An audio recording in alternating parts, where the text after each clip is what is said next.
العلی العظیم اعوذ باللہ السمیع العلیم من الشیطان اللعین الرجیم بسم اللہ الرحمن الرحیم الحمد للہ الواحد الاحد الفرد الصمد الذی لم یلد ولم یولد ولم یکن له کفوا احد ثم الصلاة والسلام والتحیۃ والاکرام علی النبی الامی المکی المدنی الہاشمی القرشی المطلبی سیدنا و نبینا و شفیع ذنوبنا و حبیب قلوبنا مولانا مولا الثقلین جد الحسنین ابی القاسم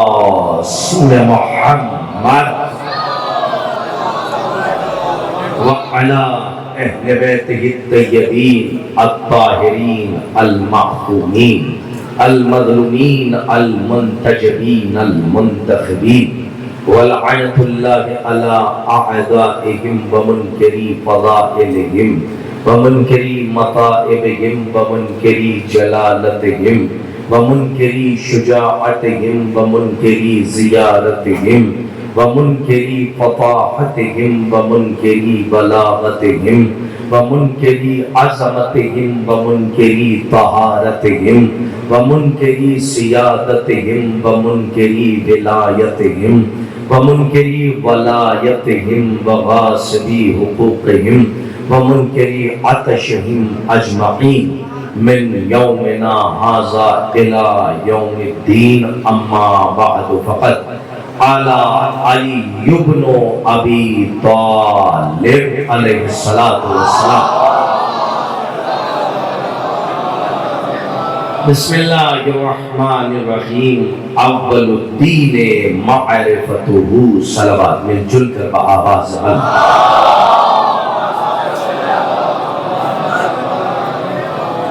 بھئی دانش اگر برا نہ لگے اور طبیعت پہ ناگوار نہ گزرے تو سامنے آ جائیے. ایک صلوات اور پڑھیے محمد والا.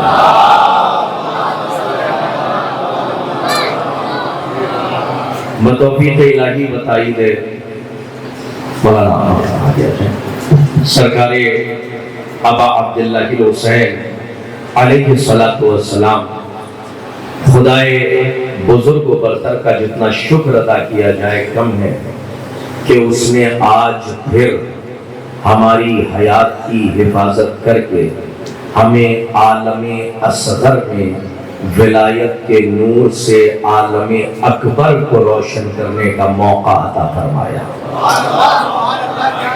اور تمام تعریفیں اس وحدہ لا شریک کے لیے کہ جس نے ہمیں اس زندگی میں کشتی نجات پر بیٹھنے کا موقع عطا کیا اور یہ بھی موقع عطا کیا کہ ہم اس زندگی میں پل صراط پر چل سکیں.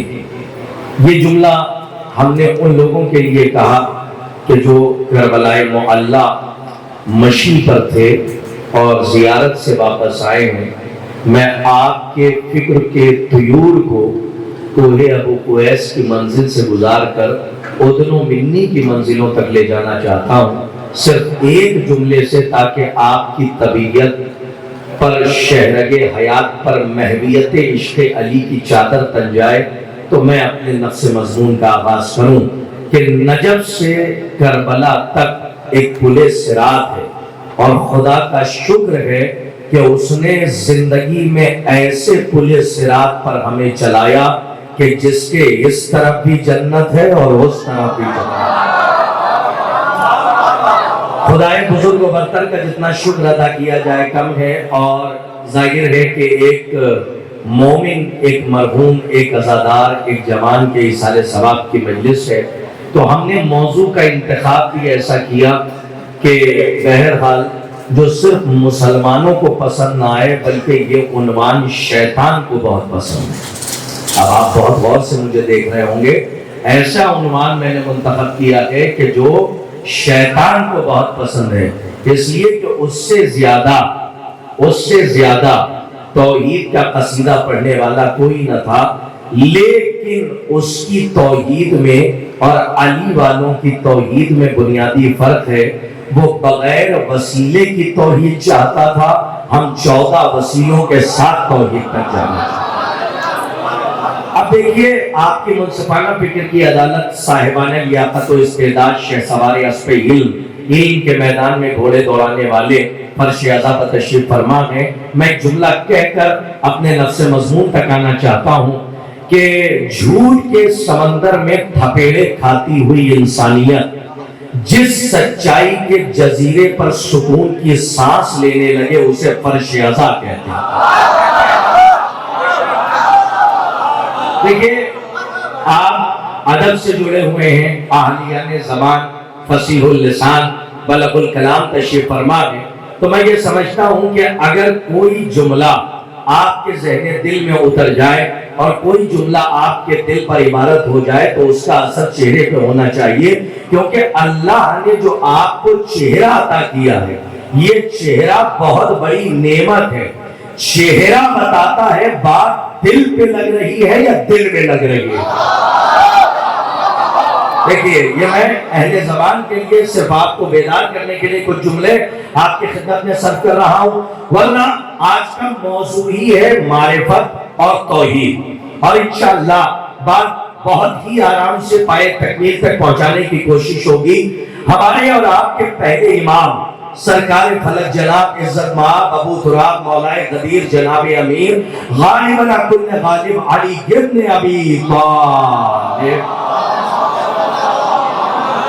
علیہ السلام نے جو فقرہ ارشاد فرمایا، اور مولا نے اس میں معرفت دین کے سلسلے سے گفتگو فرمائی کہ جسے سید رضی نے نہج البلاغہ میں پہلے نمبر پر جمع کیا، جس میں سرکار فرماتے ہیں اول الدین معرفتہ، کہ دین کا پہلا زینہ، دین کا آغاز اور دین کی ابتدا معرفت ہے، یعنی بغیر معرفت کے دین کا آغاز نہیں ہوتا۔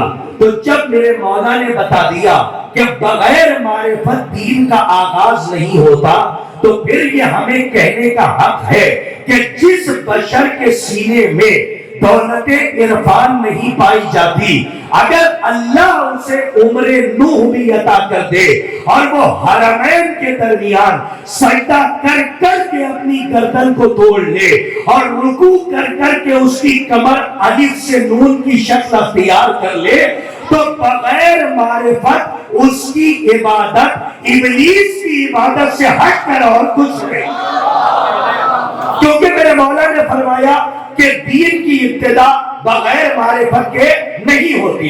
اب آئیے، جب میں آپ کو یہاں تک لے آیا ہوں اور اذان ہو ہی چکی ہے اور اب مصلح عشق پر آپ بیٹھے ہوئے ہیں، تو میں کچھ جملے آپ کی خدمت میں بغاوتاً بولنا چاہتا ہوں، اس لیے کہ 2024 میں اردو بغاوتاً بولی جاتی ہے، اور ایسی بغاوت ہم کرنے سے باز بھی نہیں آتے، اس لیے کہ اگر زبان ختم ہو گئی تو بیان کا جنازہ نکل جائے۔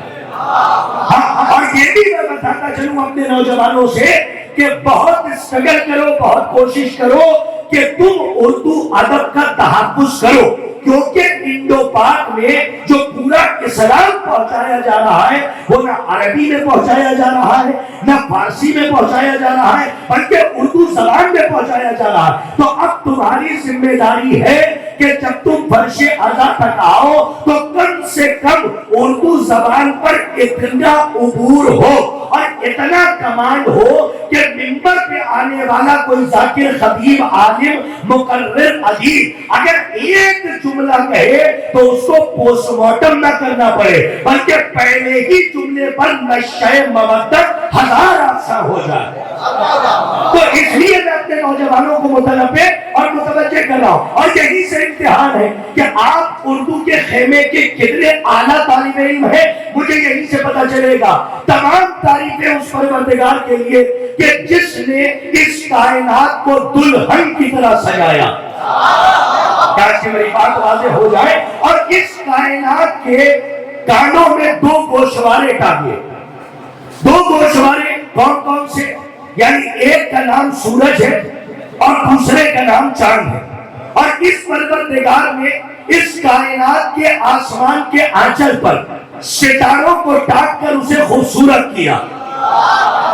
اور آپ دیکھتے چلے تو عالم تکوین و بساط ارضی و رباط سماوی پر نگاہ ڈالے تو ہر شے اسی کے اعتلاف سے مختلف ہے، اسی کے ارتباط سے مرتبط ہے، اسی کے انصباط سے منصبت ہے، اسی کے انبساط سے منبسط ہے. عرش و کرسی میں اسی کے فضل کا رنگ ہے، صراط و میزان پر اسی کے عدل کا ڈھنگ ہے، برق و رات میں اسی کا جلوہ و آہنگ ہے، طبقات فلکی پر اسی کا پرتو ہے، طرائق سماوی میں اسی کی رو ہے، شمس و قمر میں اسی کی ضو ہے، ستاروں کے چراغاں میں اسی سے لو ہے. میں سمجھ رہا تھا کہ میں اردو کی لفظیں استعمال کروں گا. دیکھیے میں علامتن استعارتن کنایتن اشارتن سطحی بات کر کے گہرے مفہوم تک لے جا رہا ہوں. قبول آپ کیجئے گا، فکر آپ کی نجف تک، میرا تیر اپنے ہدف تک. اور جو میں پہنچانا چاہ رہا ہوں جہاں تک میں پہنچا رہا ہوں یہ جملہ وہاں تک پہنچائے خدا کرے. منبر اعلی اطہار کے ذکر کی مقدس جگہ ہے، یہاں بازارو الفاظ نہیں بولے جاتے. تاکہ میرا جملہ واضح ہو جائے اور میں جو کہنا چاہ رہا ہوں یہاں سے سستے الفاظ نہیں بولے جاتے. کوشش کی جائے کہ جب بارگاہ اعلی اطہار میں زبان کھولی جائے تو کچھ لفظیں ایسی ہو کہ جو ان کی شایان شان ہو. میں نے کہا کہ ستاروں کے چراغاں میں اسی سے لو ہے. آخری مہینے تک توجہ چاہ رہا ہوں. المختصر آسمانوں پر نگاہ ڈالے تو اسی کا جلال نظر آئے اور گل قلعے ارضی کو دیکھے تو اسی واجب الوجود کا جمال نظر آئے. اور درود و سلام ان ذوات مقدسہ کے لیے کہ جن کے وجود اقدس کی، دانش بڑا جملہ کہنے جا رہا ہوں، کہ جن کے وجود اقدس کی گواہی سے آج تک لا الہ الا اللہ کا سفر چل رہا ہے. کاش میرا جملہ واضح ہو جائے کہ درود و سلام ان ذوات مقدسہ کے لیے کہ آج تک جن کی گواہی سے حیات لا الہ الا اللہ کا سفر چل رہا ہے. ارے پروردگار عالم نے جب اس عالم اصغر میں ہمارے عالم، دیکھیں میں اپنے بچوں کو بتا دوں کہ جس دنیا میں آپ رہ رہے ہیں اسے کہتے عالم اصغر، اور جو آپ کے اندر ہے وہ ہے عالم اکبر. اس اللہ اکبر نے جب ہمارے اندر کے اکبر کو سجانے کے لیے اس اصغر میں 14 اکبر بھیجے. آج کے بعد واضح ہو جائے، اس اصغر میں 14 اکبر بھیجے کہ جو اس کی صفات کمالیہ اور جلالیہ کا مظہر بن کر آئے، اور جو کمال ظاہر ہوا وہ مظہر کہلایا. تمہید 5 منٹ کی ہے، اسے برداشت کر لیجئے گا تاکہ ولایت کا آسمان نظر آئے. جو میں کہنا چاہ رہا ہوں کہ اس پروردگار عالم نے اس کائنات میں 14 رہبر بھیجے، لیکن انتظام یہ رکھا کہ جو 14 سفرائے توحید بھیجے کہ جنہوں نے اس کائنات میں رشتے معرفت توحید بانٹا، تو انتظام یہ رکھا کہ 14 میں سے جو 13 ہیں وہ رجلن کرارن کی فہرست میں ہے، اور جو ایک بی بی ہے، آخری مہینہ تک توجہ چاہ رہا ہوں، جو 14 میں سے 13 ہیں وہ رجلن کرارن کی فہرست میں ہے، اور جو ایک بی بی ہے وہ عالمین کی عورتوں کی سردار ہے. تو مجھے کہنے کا حق ہے کہ توحید کو جتنا بھروسہ تیرا پر ہے اتنا اکیلی زہرا. جملہ واضح ہو جائے تو کہنا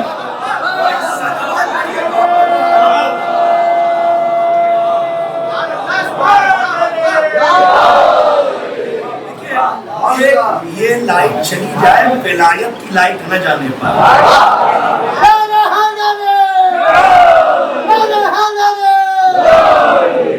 سلامات اس سے بہتر ارشاد فرمائے، حالانکہ ہماری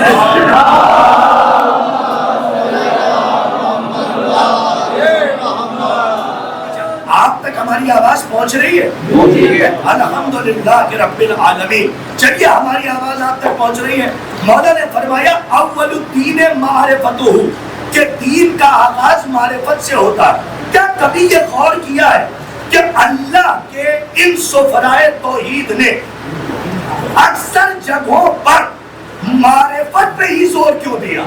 میں غور فرمایا، میں اشارہ کر جاؤں، کیا کبھی کسی تاریخ میں پڑھا کہ منبر پہ بیٹھ کے نبی نے ہاتھ پہ اٹھا کے کہا ہو یہ نماز ہے اسے پہچانو؟ سبحان اللہ، کیا قیمت دی ہے آپ نے۔ آپ کہیے کیا کبھی یہ کہا یہ روزہ ہے اسے پہچانو؟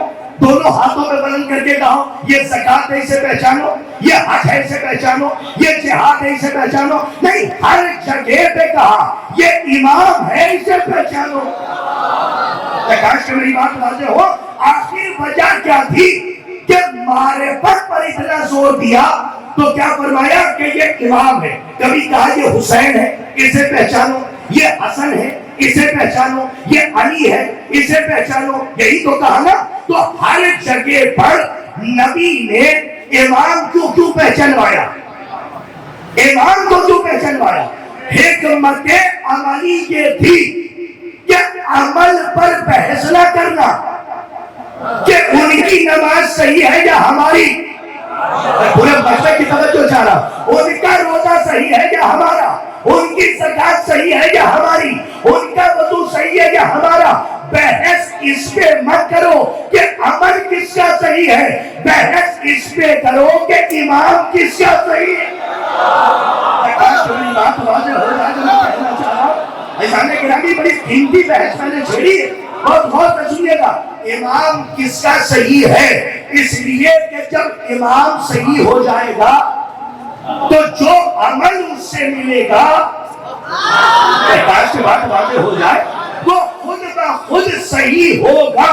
تو اس پر بحث نہ کرو کہ وہ کیسے پڑھنا ہے ہم کیسے پڑھنا ہے، وہ وضو کیسے کر رہا ہے ہم وضو نہیں، یہ بحث کرو وہ کس کے پیچھے چل رہا ہے۔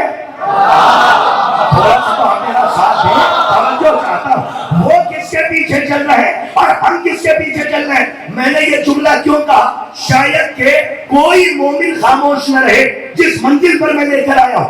امام کس کا صحیح ہے اس پر بحث ہو، کیونکہ امام دو طرح کے ہیں، ایک وہ کہ جو راہ مستقیم پر رکھے توجہ، اور ایک وہ کہ جس کے یہاں عدالت نہ ہو بلکہ ظالم امام ہو۔ ایک ہوتا ہے امام عادل اور ایک ہوتا ہے امام ظالم۔ ظالم امام وہ ہوتا ہے کہ جو لوگوں کو گمراہ کرتا ہے، اور عادل امام میں کیا کروں کہ میں پہنچا لے جاؤں کہ نہیں، میرا مقدر جو نہ پہنچا پایا، ورنہ ساکنان بس میں معرفت کے لیے یہ چادر تطہیر کے سائے میں پہلا نورانی تبرک ہے، اسے منکار معرفت سے چن لیجئے گا، ورنہ میرا مقدر جو جملہ نہ پہنچا پایا۔ ایک ہوتا ہے امام عادل اور ایک ہوتا ہے ظالم امام۔ تو جب ظالم، پورے مکہ کی توجہ، جب ظالم برسر اقتدار آتا ہے تو وہ کیا کرتا ہے؟ پراپرٹی چھینتا ہے۔ میرا ساتھ دیجیے گا، میں کچھ کہنا چاہتا۔ جب ایک بچوں غور سے سنو، جب ایک تم پرنٹ میڈیا الیکٹرانک میڈیا سے جڑے ہوئے، حالات تمہارے سامنے کہ کہاں کہاں پر ظلم ہو رہا ہے، یہ سارے مظالم ذہن میں رکھنا۔ میں آج ایک تحفہ لے کر جا رہا، جب ایک ظالم امام برسر اقتدار آتا ہے، ظالم جب تخت پر آتا ہے تو وہ رعایا سے کیا چھینتا ہے؟ اولاد، پورے ملک کی توجہ، اولاد کا نہیں، پراپرٹی جائیداد کا نہیں۔ یاد رکھنا، اپنی عمر خطابت سے بڑا جملہ کہنے جا رہا کہ جب ایک ظالم برسر اقتدار آتا ہے تو نہ وہ جائیداد چھینتا ہے، دانی صاحب، نہ اولاد چھینتا ہے، نہ پراپرٹی چھینتا ہے، بلکہ دو چیزیں چھینتا ہے۔ ایک ہے قوت احساس اور دوسری ہے جرأت اظہار۔ اے میرا کیا محترم صاحبان، کاش کہ میرا ساتھ آپ تھوڑا دیں، میں آپ کو کہیں لے جا رہا ہوں۔ جب ایک ظالم امام برسر اقتدار آتا ہے تو کیا چھینتا ہے؟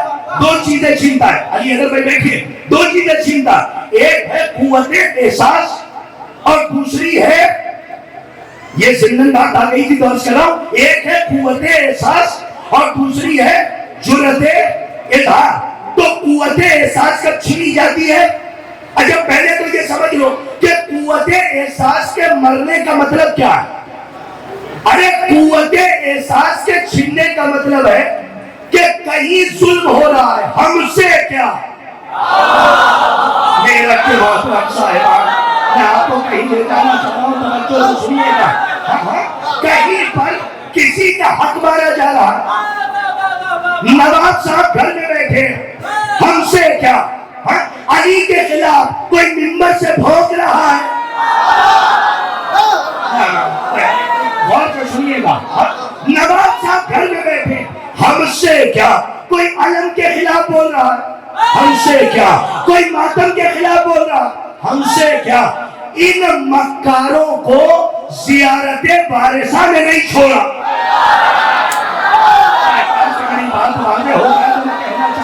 پورے مجمع کی توجہ چاہنا، قوت احساس، سنیے میں آگے لے جاؤں گا۔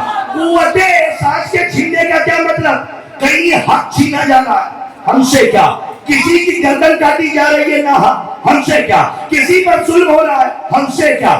یہ ہے قوت احساس کا چھن جانا۔ اور جملہ کہوں، قوت احساس مقدمہ ہے جرأت اظہار کا۔ نہیں، میرا جملہ ظاہر ہو گیا۔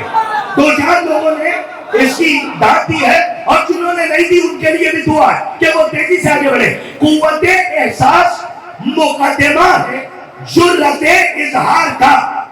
اگر قوت احساس مر جائے تو جرأت اظہار خود بخود مر جاتی ہے۔ ہو جائے جب آپ کا احساس ہی مر گیا تو آپ کے اندر جرأت کہاں ہے کہ آپ اظہار کریں؟ تو دو چیزیں چھینتا ہے۔ اچھا دونوں چھینی کیسے جاتی ہے یہ بھی میں بتا دوں، آپ سے بہتر کون سمجھے گا؟ قوت احساس چھینی جاتی ہے وظیفے کی لالچ دے کر۔ نہیں پوچھے؟ سعودی سے جو وظیفہ ملتا ہے، میں نے اسی لیے لفظ وظیفہ استعمال کیا۔ ہاں، قوت احساس چھینی جاتی ہے دولت کی، ڈالر کی، دینار کی، درہم کی، تومان کی لالچ دے کر کہ اتنے پیسے رکھ لو، خبردار میرے خلاف نہ بولنا۔ میں تھوڑا سا جاگے گا، یہ جو دولت کے میزان پر اپنے ایمان کو بیچ دیتے ہیں، اس کو کہتے ہیں قوت احساس کا چھن جانا۔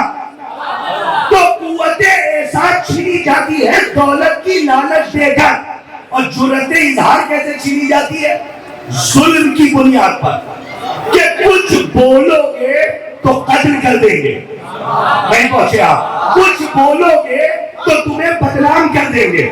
دیکھو جو ہو رہا ہے چپ چاپ سنتے رہو۔ کوئی عزاداری کے خلاف بول رہا ہے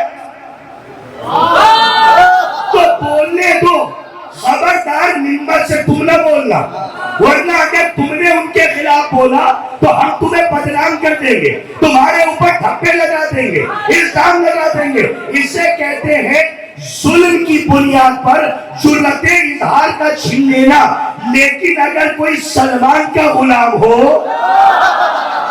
تھوڑا سا جاگے گا، لیکن اگر کوئی اپنے قد سے بھی کھڑے ہو گئے تو جملہ بڑا ہوگا، آپ کی داد چھوٹی ہوگی۔ کچھ لوگوں سے معذرت کے ساتھ میری مجبوری ہے، میں یہ جملہ پڑھ کے ہی آگے بڑھوں گا، اس لیے کہ قوت احساس اور جرأت اظہار دو چیزیں اگر مر جائے تو انسان کے اندر کچھ باقی نہیں رہتا، کچھ باقی نہیں رہتا۔ اور جب ظالم آتا ہے تو وہ دو ہی چیزیں چھینتا ہے، ایک قوت احساس، دوسری ہے جرأت اظہار۔ اب اس سے بڑی دلیل کیا دوں کہ علی سے پہلے 25 برس تک، توجہ کے ساتھ، علی سے پہلے 25 برس تک سارے نمازی جو پرانے تھے وہ تمام پرانے اماموں کے پیچھے نماز پڑھ رہے تھے، لیکن چپ چاپ پڑھتے رہے۔ جیسی پڑھا دی، آپ اور کیجئے میں چاہتا ہوں، جیسی پڑھا دی چپ چاپ پڑھتے رہے، چپ چاپ پڑھتے رہے، چپ چاپ پڑھتے رہے، کچھ بولا نہیں، بلکہ ان کے ہاتھ بندھے ہوئے تھے, چپ چاپ پڑھتے رہے. لیکن 25 برس کے بعد جب علی نے تخت خلافت کو سنبھالا اور ایک امام عادل نے پہلی بار نماز پڑھائی, تو جو پرانے نمازی خاموش تھے کہ جن کی قوت احساس بھی مر گئی تھی, جرأت اظہار بھی مر گئی تھی, جب امام عادل کے پیچھے کھڑے ہوئے تو قوت احساس بھی زندہ ہوئی, جرأت اظہار بھی زندہ ہوئی. تو ان پرانوں نے کہا آج ایسی پڑھی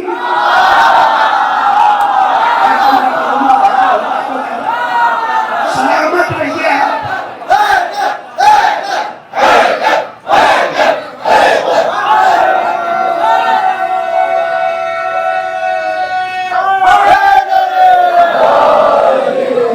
سرکار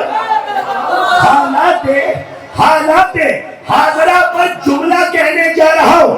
اگر بیٹھے رہے تبھی کوئی بات نہیں, لیکن اگر جذبات بہرحال معراج پہ پہنچے اور کھڑے بھی ہو گئے تو جملے کی قیمت نہیں ہے. قوت احساس اور جرأت اظہار یہ ہماری سب سے بڑی دولت ہے, اور یہی کام جو سب سے بڑا تھا کربلا کے بعد عقیلہ بنی ہاشم عالمہ غیر معلمہ فاہمہ غیر مفاہمہ علی کی بیٹی زینب نے کیا.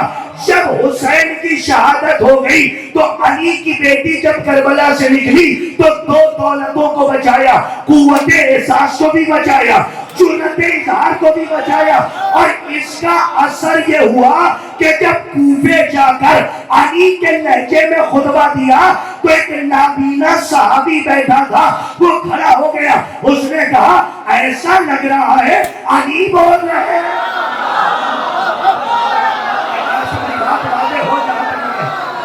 سلامت رہیے. میں ابھی تک آپ کو پہنچا نہ پایا, میری مجبوری ہے, مجھے معاف کیجیے گا. میں یہ جملہ پڑھے بغیر آگے نہیں بڑھوں گا, چاہے جیسے سنو. اور اگر 2024 میں تمہیں دیکھنا ہے کہ قوت احساس کہاں ہے تو جرأت اظہار کا, تو دیکھ لو ظلم ہو رہا ہے. 53-54 نامرد خاموش ہے. ایک بات آج تمہاری بات بات ہو اور نہیں فرما رہے ہیں.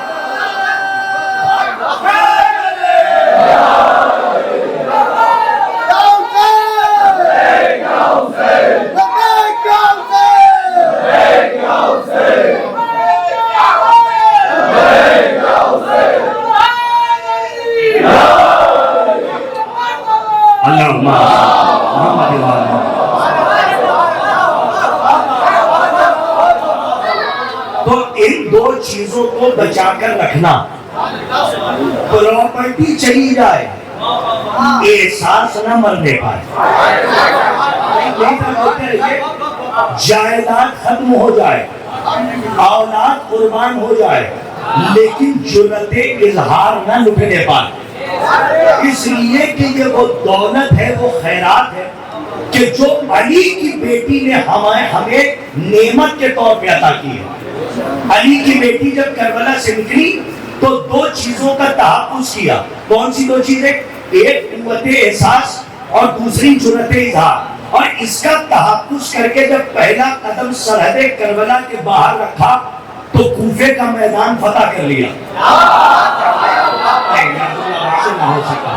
جب پہلا قدم باہر رکھا تو کوفے کا میدان فتح کر لیا. آگے گئی شام کے میدان میں, بھائی کوفے کا میدان, ہاں میں نے بازار کو دربار کو میدان کا نام دیا کیونکہ وہ بھی جہاد کا میدان تھا. اور جناب زینب نے اپنی اسی دو چیزوں سے, کیا بات ہے بھائی, دو چیزوں سے, یعنی ایک قوت احساس اور دوسری جرأت اظہار, ان دو چیزوں سے یعنی یہ دو دولت دی. اور کوفے میں جا کر جب علی کی بیٹی نے خطبہ دیا تو ابن عقیل اسدی جیسا نابینا صحابی کھڑا ہو گیا. اور نابینا صحابی نے جب اسی کے دربار میں اس ملعون ابتر زادے کا شجرہ بکھیرنا شروع کیا تو اب جب اس کی جان پر بنائی تو ظاہر سی بات ہے کہ قبیلے والوں نے اسے بچا کر گھر بھیجا. اب اس کے آگے تو میں جانا نہیں چاہتا، اس لیے کہ نفس مضمون معرفت تھا، بات امامت تک آ گئی تھی تو میں نے ضمن یہ بات کہہ دی. اسی لیے ضرورت ہے کہ عمل پر لڑائی نہ کرو کہ وہ ایسے پڑھنا ہے یا ایسے پڑھنا ہے، وہ وضو ایسے کر رہے ہیں یا ایسے کر رہے ہیں. نہیں، عمل پر بحث نہ کرو، بحث یہ کرو کہ رہبر کس کا صحیح ہے. ہاں کیا ہے، امام کس کا صحیح ہے. جب تم نے امام کو پہچانا، ارے صاحب مدینے سے جو امام حسین نکلے اور امام نے فرمایا میں اپنے نانا کی امت کی اصلاح کے لیے جا رہا ہوں، تو کچھ لوگوں نے اس اصلاح کو اپنے زاویے سے لے لیا. کسی نے محراب پہ اصلاح لکھ دی، کسی نے ماہ رمضان المبارک کے پیشانی پر اصلاح لکھ دی، کسی نے زکات کی پیشانی پہ اصلاح لکھ دی، کسی نے ظاہر سی بات ہے کہ روزے حج کی پیشانی پہ اصلاح لکھ دی.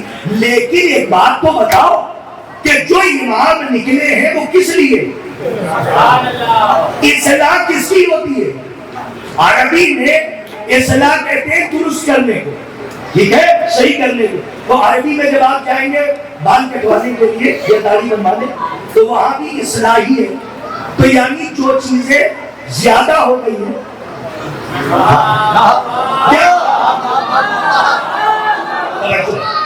اس کو ذرا سا درست کر دیا جائے، یا جس چیز کی کمی ہے اسے صحیح کر دیا جائے. تو امام جو مدینے سے نکلے تو کیا کہا کہ میں اپنے نانا کی امت کی اصلاح کے لیے جا رہا ہوں. جانتے کیوں کہا؟ کیونکہ پوری کربلا معرفت پر تھی. ذمہ داری سے کہا پوری کربلا معرفت امام پر تھی. اور یہ بھی بتا دوں اپنے بچوں کو کہ مقتل کی روایت ہے کہ جو لشکر حسین کو قتل کرنے آیا تھا اس لشکر میں ایسے حاجی تھے کہ جنہوں نے 17 سے 18 حج کیے تھے اس عالم میں کہ ان کے پیر پھٹ گئے تھے. ایسے حاجی ہمیں تو ایک نصیب نہیں ہو رہا ہے. اب تو طیارہ چلنے لگا ہے، فلائٹ سے جاتے ہیں، اس زمانے میں پیدل جاتے تھے. تو جو لشکر یزید میں تھے ایسے حاجی تھے جنہوں نے 17 سے 18 حج اس عالم میں کیے تھے ننگے پاؤں کہ ان کے پیر پھٹ گئے تھے. اب سوچئے جب اتنے حج کر کے وہ حاجی نہ ہو سکا، میں کچھ کہنا چاہ رہا ہوں، توجہ کے ساتھ سنیے گا، اتنے حج کرنے کے بعد وہ حاجی کی منزل تک نہ آ سکا. کیوں؟ کیونکہ حج تو کر رہا تھا لیکن روح حج کے مقابلے پر تھا.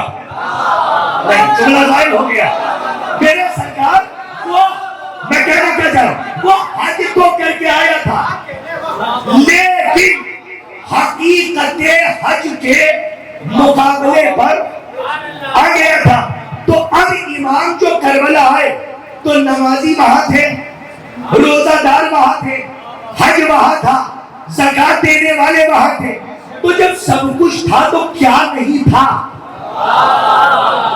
میں تو 2-4 والی بات پوچھا ہوں آپ سے. وہاں جب سب کچھ تھا تو کیا نہیں تھا؟ مسئلہ یہ تھا کہ حاجی تو بڑے بڑے تھے لیکن جو لشکر کربلا میں حسین کو قتل کرنے آیا تھا وہ منکر خبیر تھا. جو لشکر امام میرے دیکھا دیکھے گا، اس لیے کہ میں کیسٹ پڑھنے کا عادی نہیں ہوں. جب کتاب پڑھنا ہوں تو خونے جگر ہے. تو اگر کوئی ادھر ادھر دیکھے تو پھانس ایک چھٹی ہے اور دل شکنی ہوتی ہے. زیادہ نہیں میں آپ کا وقت لینا چاہتا.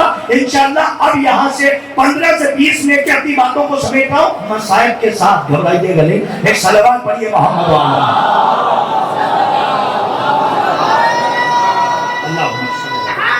یا علی.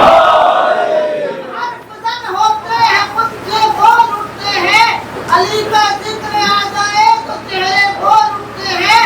علی کے ذکر میں یاروں کا قیہ غیر ممکن ہے. زبانیں چپتی ہو جائے تو شجرے بول اٹھتے ہیں. اب دیکھیے جہاں تک میں آیا ہوں آپ کو ایک مثال دینا چاہتا ہوں کہ یہ جو غدیر، یہ جو لشکر امام حسین کو قتل کرنے آیا تھا، اس میں نمازی بھی تھے، مولانا بیٹھے، اس میں حاجی بھی تھے، لیکن اللہ اللہ والے بھی تھے. ہاں یہی تو کہا تھا کہ نماز کا وقت ہو رہا ہے، یہی تو کہا تھا نا کہ نماز کا وقت ہو رہا. تو اب آپ سوچئے کہ امام حسین حکیم امت ہے، اور حکمت، امام کا عمل حکمت سے خالی نہیں ہوتا. ارے وہ امام کے جس نے اتنی حدیثیں ارشاد فرمائی جو بڑے بڑے علامت الدہر کی سمجھ میں آج تک نہ آئی، تو اس امام نے آخر سن 61 ہجری میں روز عاشورہ اتنا چھوٹا سا سوال کیوں کیا کہ جو قیامت تک آنے والی نسلوں میں 10 سال کے بچے کو بھی سمجھ میں آ جائے. اور کیا سوال کیا؟ بھائی اتنا پوچھا، بھائی نیتر دیکھ لیجئے کیا پوچھا کہ یہ بتاؤ کہ تم مجھے کیوں قتل کر رہے ہو. نہیں، آخری مرحلے تک یہی تو سوال کیا نا. آپ نے بچپنے سے سنا، لیکن میں ایک زاویہ دے رہا ہوں، اسے یاد رکھیے گا. بھائی اتنا سا سوال کیا دانی صاحب. کیا سوال کیا بھائی؟ کہ یہ بتاؤ تم مجھے کیوں قتل کر رہے ہو. یہ سوال نہیں تھا، یہ قیامت تک کربلا میں ایک ایڈمیشن تھا. میرے سرکار، ارے امام کا ایک جملہ کہہ دوں. امام کہتے، آپ کا سناٹا اچھا نہیں لگ رہا اس لیے جملہ کہہ رہا ہوں کہ امام کہتے ہی اسے ہے کہ جو دشمن کے کلیجے میں ہاتھ دے کر اس کے چھپے ہوئے کافر کو ظاہر کرتے. امام اسے کہتے ہیں کہ جو اپنے دشمن کے کلیجے میں ہاتھ دے کر اس کے چھپے ہوئے کافر کو باہر لا کر کھڑا کر دے. تو امام نے یہ سوال نہیں کیا تھا، یہ جو آئے تھے نا ان کے کافروں کو باہر نکالا. ارے میرے سرکار بڑا جملہ، یہ جو اپنا کافر اس لباس کے پیچھے چھپا رہے تھے، امام نے یہ سوال کر کے ان کے چھپے ہوئے کافر کو باہر لا کے کھڑا کیا اور کہا یہ بتاؤ تم مجھے کیوں قتل کرنا چاہتے؟ نماز کے لیے، روزے کے لیے، حج کے لیے. کیا میں نماز نہیں پڑھتا؟ کہا نہیں. ایک ہی جواب ہے، کوئی جھٹلا بھی نہیں سکتا، اور وہ یہ ہے بغضاً لأبی. کس لیے؟ آپ کے باپ کی دشمنی میں تو علی سے کیا دشمنی تھی؟ کیا نعوذ باللہ ثم معاذ اللہ علی روزہ نہیں رکھتے تھے؟ میرے ساتھ دیجئے، یہ دشمنی تھی. نماز نہیں پڑھتے تھے، نعوذ باللہ، یہ دشمنی تھی. زکوٰۃ نہیں دیتے تھے، مہدی نے تو ایسی زکوٰۃ دی کہ قیامت تک صلاۃ کو زکوٰۃ سے ملا دیا. کاش کے جملے کی قیمت آپ دے دیتے تو کہہ رہا ہوں. کیا نعوذ باللہ علی زکوٰۃ نہیں دیتے تھے؟ نہیں میرے سرکار، سب کچھ علی کرتے تھے، ان کو بھی پتا تھا. تو پھر علی کا بغض کیا تھا؟ بس یہی بغض تھا. سوالات کو کیوں بٹھایا؟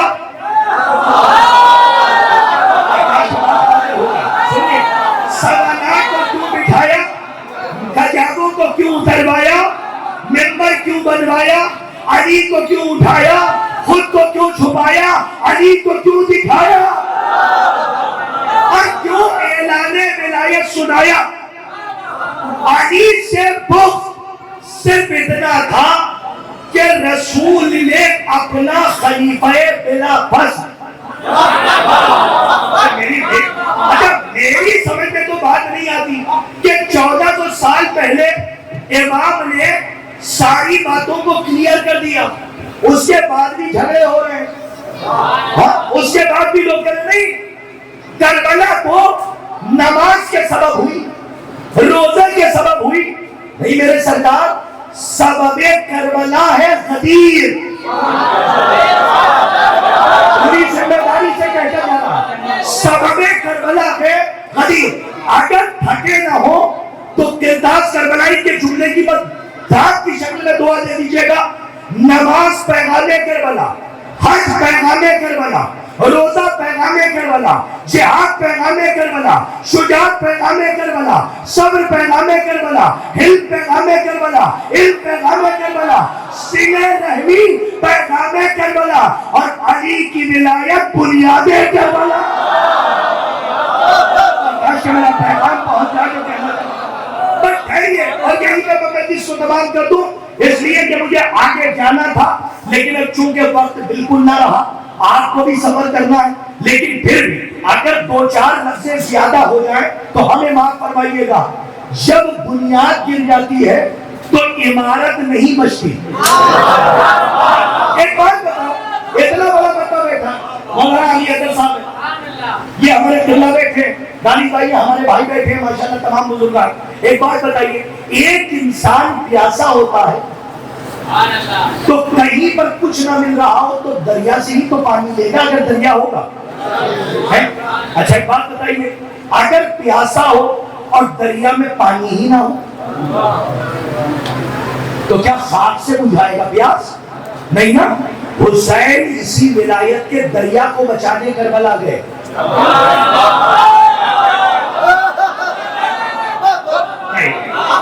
حسین کربلا اسی ولایت کو کے دریا کو بچانے کے لیے گئے کہ جس ولایت کے دریا سے ایک کوزہ نکلا تو اس میں نماز آئی۔ آج کے بعد واضح ہوگا، ایک کوزہ نکلا تو اس میں روزہ، اس میں حج، اس میں زکات۔ نماز کیا ہے؟ دین کا ستون ہے، حدیث ہے، اور یہاں تک حدیث ہے کہ نماز قبول تو سارے اعمال قبول۔ بیچارہ مسلمان یہی پڑھ کے تو پھنس گیا۔ بیچارہ مسلمان یہی حدیث پڑھ کے پھنس گیا کہ نماز قبول تو سارے اعمال قبول۔ اب وقت سے پہلے بھی پڑھ لے رہا ہے۔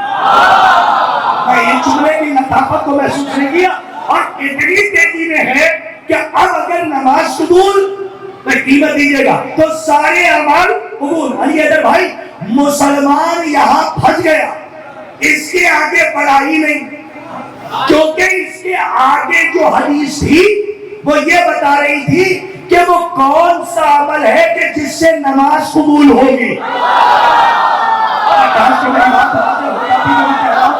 اور فرمائیے گا، مسلمان اسی حدیث میں پھنس گیا۔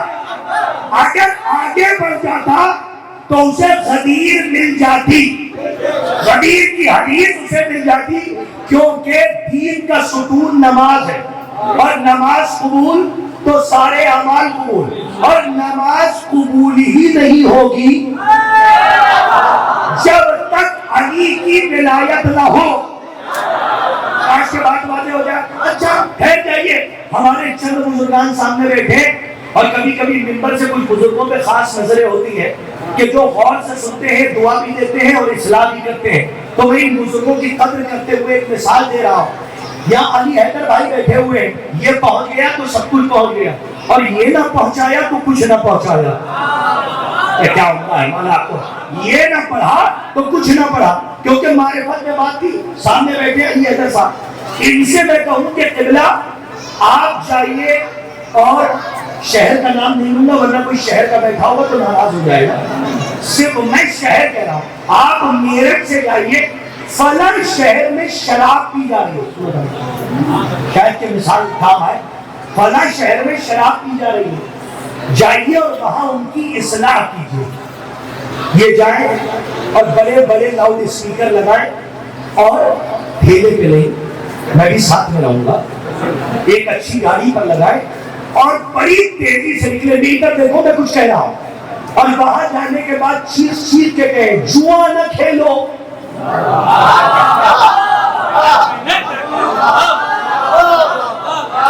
واہ واہ واہ، سبحان اللہ، آباد رہیے۔ چلیے ٹھیک ہے، کوئی بات نہیں، کوئی بات نہیں۔ وہاں میں نے بھیجا ہے کہ وہاں شراب پی جا رہی ہے، جا کر اصلاح کیجیے، اور یہ مائک بڑے بڑے لاؤڈ اسپیکر پہ کہے جوا نہ کھیلو۔ سبحان اللہ۔ پھر کہہ دوں وہاں پی جا رہی ہے شراب، کیوں بھیجا ہے؟ جا کر شرابیوں کی اصلاح کیجیے۔ یہ کہہ رہے جوا نہ کھیلو، اب وہاں سے ایک عقل مند بہلول صفت گزر رہا تھا. اس نے جب یہ احمقانہ عمل دیکھا، یہ میرے منہ لگے صحابی ہے، ہاں تو کچھ باتیں مثالوں میں ان کے کہہ سکتا ہوں، ورنہ آج کل تو ڈر لگتا کسی کا مثال کہیے تو سال بھر ہو سکتا ہے مجلس میں دعوت بھی نہ دے. ہاں تو ڈر بھی لگتا ہے، تو چلیے نہ دے لیکن کم سے کم خوش تو رہے. ہمارے سامنے بیٹھے ہوئے بہترین خطیب ہے، بہترین ذاکر ہے، میں نے انہی کے اوپر مثال رکھی ہے تاکہ دعا بھی دے، لکھنؤ میں میرے ساتھ بھی آئیں گے. تو یہ کوئی بہلول صفت گزرا. اس نے کہا علی حیدر بھائی یہ کیا کہہ رہے آپ؟ کب میں کہہ رہا ہوں جوا نہ کھیلو. تو کہنے لگے اس شہر میں جوا کھیلا ہی کب جا رہا تھا؟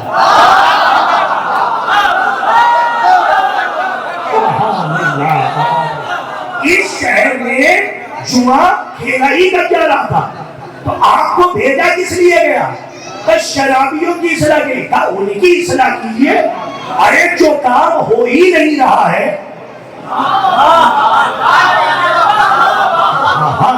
جو خرابی ہے ہی نہیں اس کی اصلاح نہیں ہوگی، جو خرابی ہے اس کی اصلاح ہوگی. تو اب مدینے سے جب امام حسین چلے تو اب میں اپنے نانا کی امت کی اصلاح کے لیے جا رہا ہوں. تو اب دیکھو جو لشکر حسین کے مقابلے پر آیا تھا اس میں نماز بھی تھی، روزہ بھی تھا، حج بھی تھا، زکات بھی تھا. اور جملہ کہہ دوں، ایک جملے کی قیمت دیجیے گا. جو لشکر آیا تھا عمل تو کر رہا تھا لیکن امام کو بھولے ہوئے تھا. میری بات واضح ہو جائے، صلوات پڑھیے محمد. تو امام حسین اسی امام حقیقی کی معرفت کے لیے گئے تھے اور کہا تھا پہچانو کہ ولایت کا حقدار کون ہے، پہچانو کہ ولی مطلق کون ہے. کیونکہ نماز قبول تو سارے اعمال قبول. اور اخبار کی حدیث میں مسائل کی طرف جا رہا ہوں لیکن ایک جملے کے ساتھ، اگر نماز قبول تو سارے اعمال قبول. اور نماز کب قبول ہوگی؟ جب علی کی ولایت ہو. اس میں تو شک نہیں ہے نا. جب علی کی، ارے ان کی عقلوں پر ماتم کرنے کا دل چاہتا ہے، ان کی زردانوت فکروں پر قلعی کون کرے؟ ہر جگہ پر حجت سے بیعت مانگی جا رہی ہے. ارے میرے سرکار، حجت سے بیعت مانگنا ہی اس بات کی دلیل ہے کہ یہ منکر قدیر ہے. صاف بات ہے. اگر اقرار قدیر کر لیتا تو حجت خدا سے بیعت کیوں مانگتا؟ بیعت مانگنے کی دلیل یہ ہے، بیعت مانگنے کا مطلب کیونکہ حجت کا منکر تو غدیر کا منکر، جب غدیر کا منکر تو ولایت کا منکر. اخبار کی حدیث سن لو 8ویں امام سے. اللہ اکبر. انما الاعمال تقبل الولایہ ولا تقبل الولایہ الا بالبراء. سبحان اللہ. آپ کے سناٹے پہ بولتا ہوا قرآن ہوتا ہوں، میں ترجمہ کر رہا ہوں شاید کہ کوئی خاموش نہ رہے. معصوم فرماتے ہیں کہ تمام اعمال قبول ہوں گے علی کی ولایت سے، اور اللہ علی کی ولایت کو بھی قبول نہیں کرے گا جب تک کہ زہرا کے قاتلوں پر تبرہ.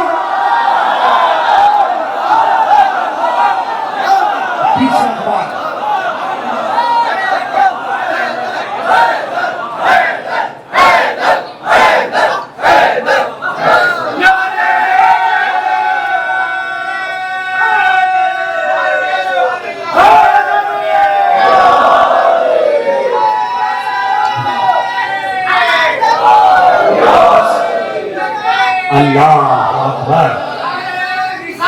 یا رسول اللہ، یا رسول اللہ.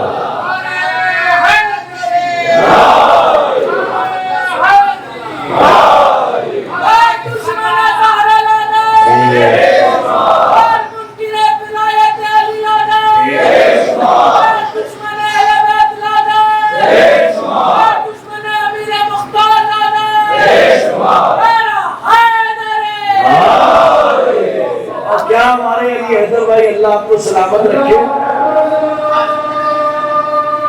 کوئی بندہ ملے سوائے مولا آپ کو شاد و آباد رکھے.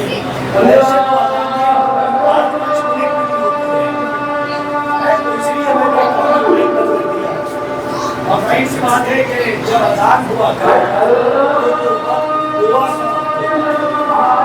لیکن میرا اذان ہو چکی ہے، بہت ڈر لگنے لگا ہے، اس لیے میں پوچھ رہا ہوں کیا میں آگے بڑھوں یا پیچھے بڑھوں؟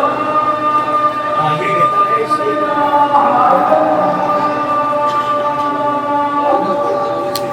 اب چونکہ ایک سرگوشی روکی گئی ہے، ہمیں تو پتہ بھی نہیں تھا، اور بہرحال وہ حکم ہمارے لیے واجب التعمیل کی حدوں میں ہے، اور ہم یہ چاہتے ہیں کیونکہ شاید ایک 45 کی جماعت ہے اور اس کا بھی خیال ہمیں رکھنا چاہیے. ہمیں تو اس بات کی خبر نہیں تھی، بہرحال پھر بھی ہم اپنی بات کو تمام کر رہے ہیں. ہمارے علی حیدر بھائی کی بات تشنا نہ رہ جائے. انہوں نے آل محمد علیہ السلام کے دشمنوں پر لعنت کی ہے اور وہ تا قیامت رہے گی.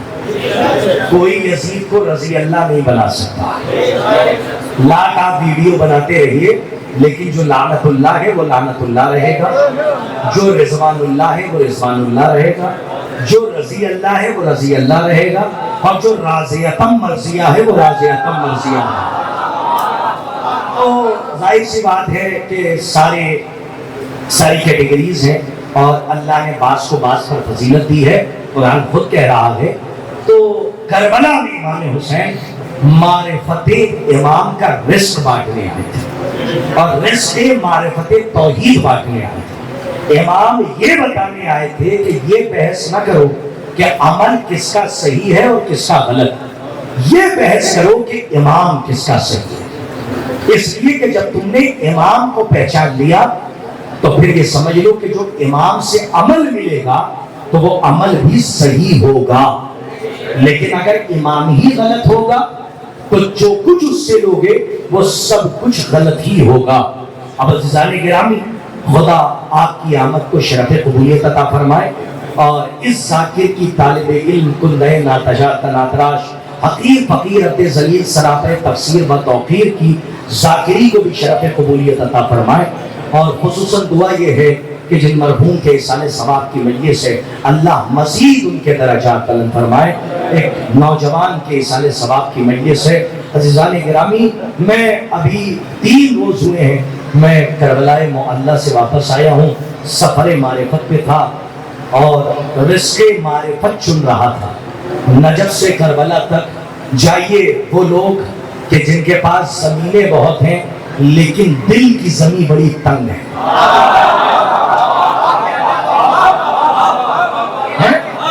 جن کے پاس گاڑیاں بہت ہیں، دولت بہت ہے، لیکن وہ اپنی طبیعت سے اتنے فقیر اور غریب ہیں کہ ان کو کبھی کربلا کا سفر یاد ہی نہیں آتا.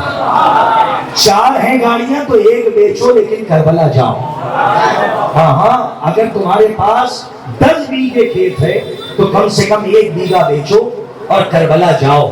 اس لیے کہ کبھی اگر نہیں گئے ہو تو میرا تجربہ ہے، میں تمہیں بتا رہا ہوں نوجوانوں، کوشش کرو کہ 40 ضرور جاؤ. اس لیے کہ نجف سے کربلا تک میں آپ کے سامنے جو میں بیٹھا ہوں نا، میں آپ کے سامنے یوں ہی نہیں بول رہا ہوں، میں قرض لے کر کربلا تک گیا ہوں اور یہ تجربہ ہے میرا. میرے مولا نے میرا قرض کب ادا کر دیا مجھے خبر نہیں ہے. ممبر حق پہ ہوں اور مولا نے وعدہ کیا. امام کی حدیث ہے، امام فرماتے ہیں ہماری زیارت کو آؤ، قرض لے کر آؤ، بعد میں قرض کی ادائیگی کی ذمہ داری ہماری ہے. اور 40 ضرور جائیے. اس لیے کہ 40 پہ اتنی شدت سے اس لیے کہہ رہا ہوں کہ جب آپ 40 پہ جائیے گا تو آپ کبھی شام کا رخ کر کے ایک بیوی کو سلام کیجئے. وہ بیٹی کہ جس کو اپنے بابا کا چہرہ نصیب نہ ہوا، وہ بیٹی کہ جو زندان شام میں سوتی رہ گئی، وہ بیٹی کہ جسے حسین اپنے سینے پر سلاتے تھے. عزیزو، یہ تو میرا منظر دیکھا ہوا ہے بھائی. میں نجف سے، یقین مانیے میں نجف سے کربلا جا رہا تھا. جب آپ کبھی جائیے گا بھائی دانش جانا، علی حیدر بھائی جب جائیے گا تو چھوٹی چھوٹی بچیاں، یعنی 6 سال 5 سال 4 سال کی بچیاں بیچ میں اتنا بڑا مجمع یعنی کروڑوں کا سیلاب جا رہا ہو، وہاں مائیں اپنی 4 سال کی بچیوں کو بیچ میں یعنی مجمع کے بیچ میں کھڑا کر دیتی ہے اور دونوں ہاتھوں میں پانی کے کاسے دے دیتی ہے اور زائر آتے جاتے ہیں، وہ بچیاں زائر حسین زائر حسین زوار حسین کہتی ہوئی زائرین کو پانی پلاتی ہے۔ لیکن ایک منظر میں نے کربلا کی راہ میں ایک عجیب دیکھا، وہ میں آپ سے بتانا چاہتا ہوں۔ میں نجف سے کربلا کے لیے پیدل جا رہا تھا، سفر کر رہا تھا، میں نے دیکھا کہ ایک 5 سال کی بچی ہے اور وہ پانی پلا رہی، اس کے ہاتھ میں جگ تھا اور ایک گلاس تھا۔ اور جب آپ جائیے گا نا تو آپ دیکھیں گا کئی راستے ہیں، ایک راستہ وہ ہے کہ جب آپ جائیے گا تو درمیان نجف و کربلا ایک تالاب سا پڑتا ہے کہ جسے آپ ایک گڑھا کہہ لیں، اور اس میں پانی بھرا ہوا ہے، اور اسی کے کنارے پر وہ بچی جگ میں پانی لیے زوار کو پلا رہی تھی۔ ہم بھی وہاں پہنچے، ہمارے ساتھ کئی لوگ تھے، تو ہم بھی جب وہاں پہنچے، جب ہم نے پانی لیا تو ہم نے دیکھا پانی دے رہی تھی اور اس گڑھے میں جو پانی بھرا ہوا تھا اس پانی کو دیکھ رہی تھی، اور دیکھتے دیکھتے ساروں قطار رونے لگی۔ جو آپ نے محسوس نہیں کیا، ہم اس کی زبان نہیں جانتے تھے، لیکن اتنا ضرور جانتے تھے کہ وہ جب پانی دیکھتی تھی تو ہائے حسین کہتی۔ آج رکھو منظرہ جو سمجھ جائے وہ ضرور روئے۔ ارباب حضرت کربلا تک یہ ایک منظر مجھے رلاتا رہا، اور وہ بچی ہے، ابھی عقل کامل نہیں ہوئی ہے، لیکن ہائے حسین کی پیاس انسانیت کی شہرگ حیات میں اتری ہوئی ہے۔ کیا تصور ہے؟ یوں ہی نہیں کہا تھا میرے مولا نے جب پہلی رخصت کے لیے آئے اور سید سجاد کے خیمے میں آئے، آپ بتائیے کہ ایک جوان کا جنازہ گھر سے نکلا، آج یہاں پر اس کے چاہنے والے بیٹھے ہوں گے، برادران بھائی میں بھائی ہوں گے، ان کے چاہنے والے ہوں گے، لیکن آج 40ویں کی مجلس ہے نا، جب برسی کی مجلس کروائیے گا اور بھائی اگر بیٹھا ہو اور بھائی کا نام آ جائے تو سال بھر کے بعد بھی بھائی کی محبت کی وجہ سے آنکھوں سے آنسو آ جاتے ہیں، لیکن خدا کی قسم ہمارے گھر سے ایک جنازہ نکلتا ہے تو سال بھر غم تازہ ہوتا ہے۔ اللہ جانے عصر عاشور سید سجاد کا کیا عالم ہوا ہوگا جب ایک گھر سے 72 جنازے نکلے ہوں گے۔ اجر کو بلند سہارا، آپ کی آوازیں بلند ہے، میں زیادہ مسائب نہیں پڑھ پاتا، بس 2 جملے مسائب کی آپ کی آواز بلند ہے اور مجھے سلام ہے۔ روایت کہتی ہے کہ جب مولا حسین پہلی رخصت کے لیے سجاد کے خیمے میں آئے تو وہ حسین کہ جو اکبر کا جنازہ اٹھا چکا ہو، وہ حسین کہ جو جوان کے سینے سے پرچی کی علی کھینچ چکا ہو، وہ حسین کہ جو قاسم کی لاش کے ٹکڑوں کو آبا کے دامن میں سمیٹ چکا ہو، وہ حسین کہ جو اولو محمد کو خون میں نہاتا دیکھ چکا ہو۔ روایت کہتی ہے جب میرا مولا سجاد کے خیموں میں آیا تو ایک مرتبہ میرے مولا کی آنے کی آہٹ کو مولا سجاد نے محسوس کیا۔ اگر سمجھ گئے تو بہت روئیے گا، اپنے مقدر پہ ناز کیجئے۔ تو ایک مرتبہ آنکھیں کھولی، کیا دیکھا؟ سر سے لے کر پاؤں تک بابا خون میں نہائے ہوئے، اور ایک سوال کیا کہ بابا یہ کیا عالم دیکھ رہے ہیں؟ اینا اینا امی عباس، اینا اینا امی عباس، بابا میرا چچا عباس کہاں ہے؟ بابا میرا بھائی علی اکبر کہاں ہے؟ امام حسین نے کہا بیٹا سید سجاد سب شہید ہو گئے، اب ہمارے اور تمہارے علاوہ کوئی نہ بچا۔ تو ایک جملہ سن لیجئے، اکبر کا جنازہ اٹھا چکے۔ ہاں اگر سمجھ گئے تو شاید کہ روک نہ پائیے گا، اپنے مقدر پہ ناز کیجئے کہ اتنے قریب ہو گئے مولا، لیکن اتنی غربت میں بھی نہ اکبر کو یاد کیا، نہ اولو محمد کو یاد کیا، نہ قاسم کو یاد کیا، وہ ایک جملہ کہا، اے بیٹا سید سجاد جب لوٹ کر مدینے جانا تو ہمارے شیعوں کو ہمارا سلام کہنا۔ اور عجیب جملہ کہا، اے بیٹا سید